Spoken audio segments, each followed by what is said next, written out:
ఆలయ విస్తరణ పనులన్నారు. రాజన్నకి ఇకపై సేవలని ఏకంగానే నిర్వహిస్తామన్నారు. భక్తులంతా రాజన్న బదులు భీమవని దర్శించుకోవాలన్నారు.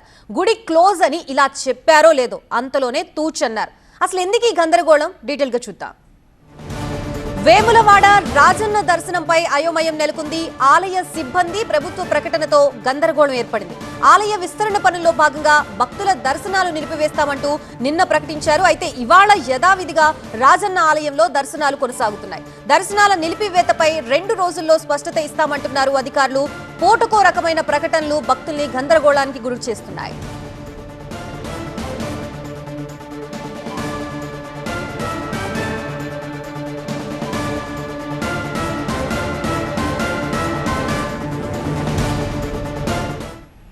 మరోవైపు వేములవాడ ఆలయ అభివృద్ధి పనుల సందర్భంగా భీమన్న ఆలయంలోకి ఉత్సవమూర్తుల్ని తీసుకొచ్చారు. పండితులు భక్తుల సమక్షంలో ఈ కార్యక్రమం జరిగింది. రాజన్న ఆలయంలో దర్శనాలు నిలిపివేసిన తర్వాత భీమన్న ఆలయంలో రాజన్న దర్శనం కల్పించేందుకు ప్రభుత్వం ఏర్పాట్లు చేసింది. ప్రధాన ఆలయంలో స్వామివారికి ఏకాంతంగా సేవలు కొనసాగుతాయని ప్రభుత్వ విప్ ఆది శ్రీనివాస్ ప్రకటించారు. కోడి మొక్కులు కూడా భీమన్న ఆలయంలో చెల్లించేలా ఏర్పాట్లు చేశామన్నారు. రాబోయే 100 ఏళ్లను దృష్టిలో పెట్టుకుని అభివృద్ధి పనులు జరుగుతున్నాయి.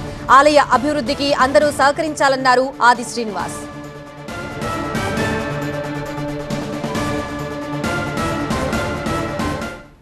దక్షిణ కాశీగా పేరుగాంచినటువంటి వేములవాడ శ్రీ రాజరాజ స్వామివారి సన్నిధిలో ఏకాంతంగా సేవలు యథావిధిగా సుప్రభాతం నుండి మొదలుకుంటే వేకోజాము మొదలుకుంటే రాత్రి వరకు కూడా అన్ని కార్యక్రమాలు యథావిధిగా జరుపుతూ ఆ సమయంలో వచ్చేటువంటి భక్తులకు ఇక్కడ ప్రాచీన కాలం నాటి భీమేశ్వర ఆలయంలో ఏర్పాట్లను భక్తులకు దర్శన భాగ్యాన్ని కల్పించే ఏర్పాటు అర్జిత్ సేవలకు సంబంధించినటువంటి ఏర్పాట్లు చేయడం జరిగిందన్నమాట. సందర్భంగా చెప్తూ అన్ని వర్గాల ప్రజలకు వినమ్రంగా ప్రభుత్వం పక్షాన్ని సందర్భంగా తెలియస్తూ అందరం కూడా ఈ రాజన్న ఆలయాన్ని విస్తరించే క్రమంలో మీ అందరి సహకారాన్ని అందించి అందరికీ నా వైపు నుంచి ప్రత్యేకమైన శుభాకాంక్షలు తెలియజేస్తున్నాను. అందరికీ నమస్కారం తెలియజేస్తాను. భీమన్న ఆలయంలో రాజన్న దర్శన ఏర్పాట్లపై బండి సంజయ్ అభ్యంతరం వ్యక్తం చేశారు. రాజన్న మొక్కులు భీమన్నకి ఎలా చెల్లిస్తారు అని ఆయన ప్రశ్నించారు. భక్తుల మనోభావాలకి భంగం కలిగిస్తే చూస్తూ ఊరుకోమన్నారు బండి సంజయ్. ఆలయం మూసివేస్తే పంచెలు కట్టుకుని వచ్చి తలుపులు తెరుస్తామన్నారు. ప్రభుత్వానికి 2 రోజుల సమయం ఇస్తున్నామన్నారు బండి సంజయ్. ప్రభుత్వం నిర్ణయం మార్చుకోకపోతే ఏం చేయాలో అది చేస్తామంటున్నారు బండి సంజయ్. భక్తుల మనోభావాల ప్రకారం ప్రభుత్వం నడుచుకోవాల్సిందేనంటున్నారు. మీరు వారం రోజులు మూసేస్తారా, నెల్లూరు మూసేస్తారా, లేకుంటే మొత్తానికే మూసేస్తారా, సంవత్సరం మూసేస్తారా?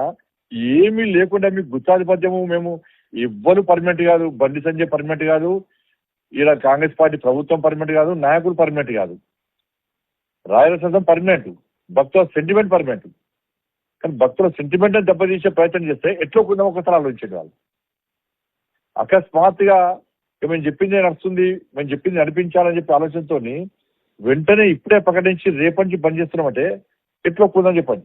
వాళ్ళ కోడి మొక్కులు రాజాన్న మొక్కుతుంది తప్ప భీమన్న మొక్తావా? కోడి మొక్కులు అంటేనే రాజాన్నకు, భీమన్న మొక్తావా మనం? ఈ శివాలయాల్లో ఇప్పుడు శివాలయం అన్ని గ్రామాల్లో శివాలయాలు లేవా? ఆయన మొక్కుంటాం అవసరం. కాబట్టి అంతా కూడా కాలనీ వేస్తున్నారు. అందరం అలర్ట్ కావాల్సిన అవసరం ఉంది. ఎట్టి బస్సులో దేవాలయము వారి ప్రజలకు చెప్పకుండా, ప్రజల సమ్మతి లేకుండా మూసేసే ప్రయత్నం చేస్తే, ప్రజల సెంటిమెంట్ దెబ్బతీసే ప్రయత్నం చేస్తే అందరం రోడ్డు మీకు ఎక్కాల్సిందే. అవసరం వస్తే మనమే పంచలు అడుకుంటాం. వాళ్ళు డోర్లు మూస్తే మనం డోర్లు తెరుస్తాం. మనం అన్న పని చేయాల్సిందే. పంచలు అడుకొని వెళ్తాం అవసరం.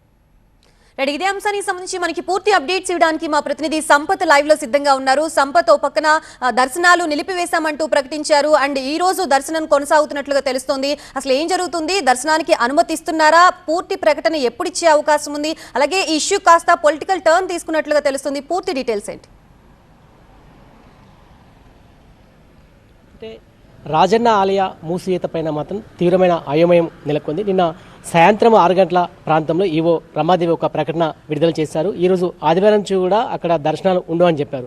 కానీ మళ్ళీ అర్ధరాత్రి తర్వాత కూడా ఆదివారం యథావిధిగా భక్తులకు అనుమతిస్తామని ప్రకటించారు. ఆ మొత్తానికి ఈ ప్రకటన కూడా గందరగోళానికి కూడా దారి తీసింది. నిన్న వేములవాడ రాజన్న నుంచి కూడా ఉత్సవ విగ్రహాలన్నీ కూడా భీమేశ్వర ఆలయానికి వెళ్ళి అక్కడ కూడా కొన్ని పనులు కొనసాగుతుంది. కానీ ఇప్పటికీ ప్రభుత్వం దగ్గర క్లారిటీ లేదు. ఒకవేళ దర్శనాలు బంద్ చేస్తే కనీసం వారం రోజుల ముందు ఇన్ఫర్మేషన్ ఇవ్వాలి. సడన్గా ఏ విధంగా మూసివేసి చెప్పి భక్తుల నుంచి తీవ్రమైన ఆగ్రహాన్ని వ్యక్తమైంది. ఎందుకంటే ఆదివారం సోమవారం పెద్ద ఎత్తున వేములవాడ రాజన్నను దర్శించుకుంటారు. అంతేకాకుండా ఈసారి సమ్మక్క సారక్క జాతర సందర్భంగా ముందుగా వేములవాడను దర్శించుకొని సమ్మక్క సారక్క దగ్గరికి వెళ్తారు. కాబట్టి ఈ అంతా సీజన్లో పెద్ద సంఖ్యలో భక్తులు వస్తారు. రాజన్నను దర్శించుకుంటేనే బాగుంటుందని చెప్పి భక్తులు చెప్తారు.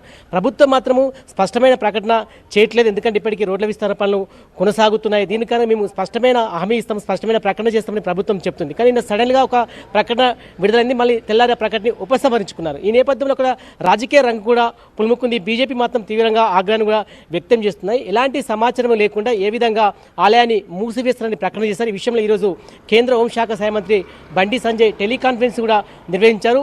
ఒకవేళ ఈ 2 రోజులు మన ప్రభుత్వానికి సమయం ఇస్తాము, భక్తుల మనోభావాలకు విరుద్ధంగా ప్రభుత్వం ఏ నిర్ణయం తీసుకున్నా ఖచ్చితంగా ఉద్యమాలు చేస్తాము. యథావిధిగా రాజన్న ఆలయం ఓపెన్ ఉండాల్సిందే, భక్తులు అక్కడ దర్శించుకోవాలి. అంటే భక్తులకు ప్రమేయం లేకుండా ఏ విధంగా మూసివేస్తారని చెప్పి ప్రశ్నించారు. అంటే మేము అభివృద్ధిని ఎక్కడ కూడా ఆటంకం చెప్పట్లేదు, కానీ భక్తుల మనోభావాలు కూడా పరిలోకి తీసుకోవాలి. అయితే ప్రభుత్వం సంబంధించిన నేను ఆది శ్రీనివాస్తో కూడా మాట్లాడితే జరిగింది. ఖచ్చితంగా మేము సమాచారం ఇస్తాం. ఇప్పటికే రోడ్ల విస్తరణ పనులు జరిగాయి. ఏదైతే గర్భగుడి పరిసర ప్రాంతాల్లో కొన్ని పనులు కొనసాగుతున్నాయి. ఆ సమయంలో కొంత భక్తులకు ఇబ్బంది ఉంటుంది. కానీ స్వామివారికి యథావిధిగా పూజలు జరుగుతాయి. ఉదయం నుంచి సాయంత్రం పూజలు జరుగుతాయి. కానీ భక్తులు మాత్రము భీమేశ్వర ఆలయంలో దర్శించుకోవాలని చెప్పే ప్రయత్నం చేస్తారు. కానీ ఎప్పుడు ఈ విధం చేస్తారు? ఒక ప్రకటన, స్పష్టమైన ప్రకటన చేయాలి. ఎందుకంటే తెలంగాణ, ఆంధ్రప్రదేశ్ పెద్ద సంఖ్య కూడా భక్తులు ఇక్కడికి వస్తారు. కాబట్టి ఖచ్చితంగా వారం రోజుల ముందు ఒక స్పష్టమైన ప్రకటన చేస్తే భక్తులకు అర్థమవుతుంది. కానీ హడావిడిగా ఈ విధమైన ప్రకటనలు చేయడం, మళ్ళీ తెల్లారి యథావిధిగా భక్తులకు అనుమతి గందరగోళం అయితే లేకుంది. ఈ క్రమంలో ఇప్పుడు రాజకీయ రంగం అయితే పొలుముకుంది. మరి రేపు ప్రభుత్వం ఎలాంటి ప్రకటన చేస్తుందో చూడాలి. ఎందుకంటే రేపు సోమవారం పెద్ద సంఖ్యలో భక్తులు తరలి వస్తారు. అంటే మంగళవారం నుంచి కూడా గర్భగుడి పరిసర ప్రాంతంలో పనులు చేసే అవకాశం ఉందని మనకు సంకేతాలు అందుతున్నాయి. ఒకవేళ మంగళవారం నుంచి కూడా గుడి బంద్ అయ్యే అవకాశం అయితే కనబడుతుంది. ఒకవేళ ఈరోజు బీజేపీ హెచ్చరిక నేపథ్యంలో ప్రభుత్వం ఎలాంటి నిర్ణయం తీసుకుందో వేచి చూడాలి. Right, thank you Sampath.